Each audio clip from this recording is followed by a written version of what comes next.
हमारे साथ बातचीत करने के लिए समाजवादी पार्टी गठबंधन के नवनिर्वाचित सांसद उत्कर्ष वर्मा हैं, जो जनवरी से लगातार फील्ड में थे और एक जीतने के बाद अब हमारे साथ बातचीत करने के लिए जिस तरह से उन्होंने पूरे माहौल को देखा, एक संघर्ष में माहौल देखा और उसके बाद किस तरह से जीत हुई, इस पर बात करेंगे।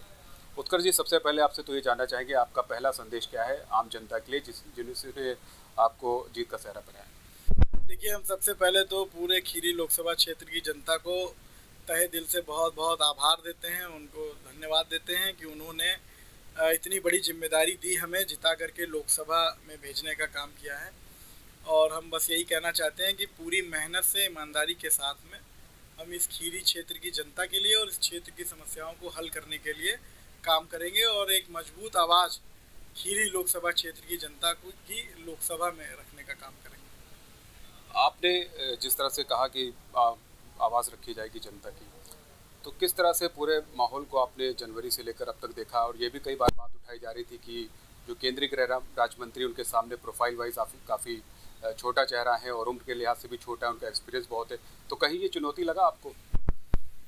देखिए, रही बात चेहरा छोटा होने बड़े की, तो हम ये कहना चाहते हैं आपको कि वो 2012 में जीत करके उत्तर प्रदेश में सदन में गए थे और हम 2010 में गए थे।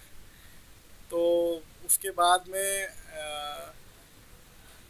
और कोई छोटा बड़ा नहीं होता है, जनता अपना नेता चुनती है और जनता सबसे बड़ी होती है, जनता का निर्णय सबसे बड़ा होता है।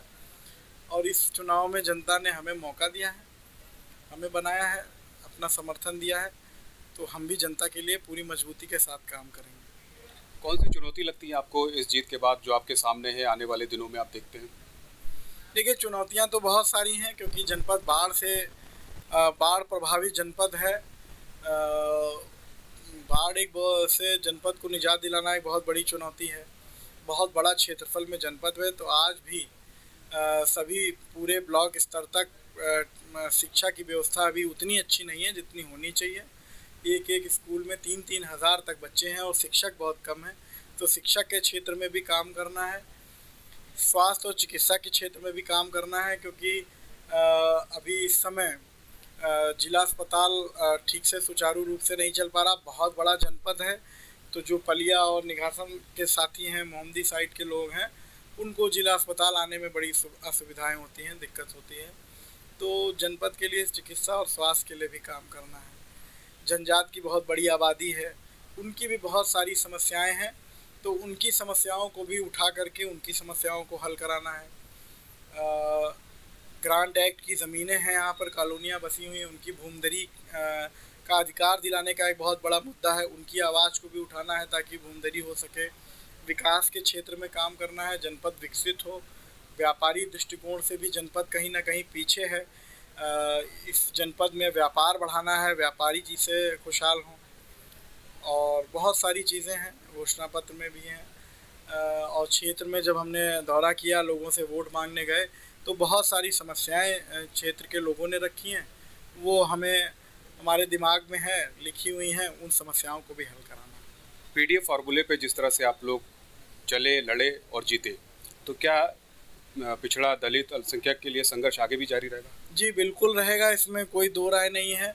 जो हमारी पार्टी की थीम थी, पिछड़ा, दलित, अल्पसंख्यक या आधी आबादी या फिर पीड़ित जो अगड़े हैं, इन सब के लिए काम करना है और इनकी आवाज़ को मजबूती से उठाना है और आगे भी राजनीति में इनकी बात, इनको ले करके चलना है। उनके लिए क्या कहेंगे? कहा जा रहा था कि बीजेपी की 3 विधायक काफ़ी नाराज़ है पार्टी से, कहीं आपको उनका सहयोग मिला? उनके लिए भी कोई मैसेज? देखिए, भारतीय जनता पार्टी के उनके चाहे विधायक हों चाहे कार्यकर्ता हों, इस विषय पे हमें कोई जानकारी नहीं है। लेकिन हमारी जो इंडिया गठबंधन के और समाजवादी पार्टी के जो भी पूर्व विधायक रहे, और इंडिया गठबंधन में चाहे कांग्रेस पार्टी हो, चाहे आम आदमी पार्टी हो, कम्युनिस्ट पार्टी हो, समाजवादी पार्टी हो, सभी नेताओं ने और सभी कार्यकर्ताओं ने बहुत मजबूती के साथ में चुनाव लड़ा।